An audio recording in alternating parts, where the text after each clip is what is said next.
With all the talk we see in the news media and online through social media about war with China, everybody sees the war with China as a war based on naval conflict between the U.S. and China. But there are other players in this war that people seem to forget about. There is the Middle East, there is India, and there is also Pakistan. These are also key players in any conflict between the U.S. and China. And one thing that people lose sight of is this war could start with direct conflict between the U.S. It could start with direct conflict between India and China. It could start with direct conflict between Pakistan and India and grow into the Third World War. So there's a lot of ways this could start.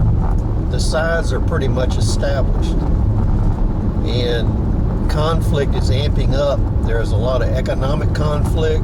There's a lot of electronic warfare. There's a lot of cyber warfare. There's a lot of trade war going on. And both sides are vying to prep the battlefield and establish positions for their forces. As time goes forward, you're going to see more and more of this. And one thing that you have to keep in mind is it may not start and it may not go as people are theorizing. So what you're listening to, you need to kind of keep that in the back of your mind, but you need to think about other ways that this conflict might start. Because Europe and the United States are still dependent on Mideast oil and also the resources in the Mideast.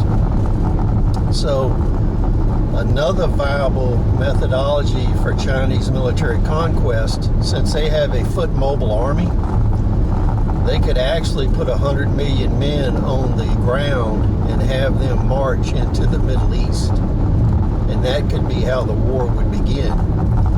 So it's very possible the Chinese could put a substantial army together. They have a people's militia, which is in the hundreds of millions in number in addition to their army.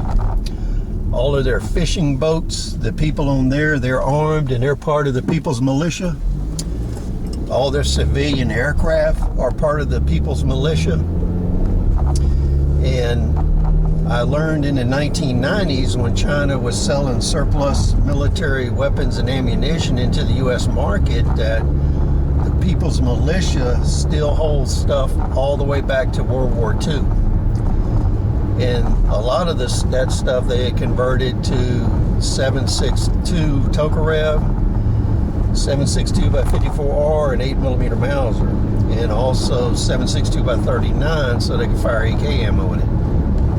So they have the weapons to arm this people's militia. And if you think about it, this army would not be resupplied with food on the way because it would be so large. You would use all your logistics to supply ammunition and keep comms up.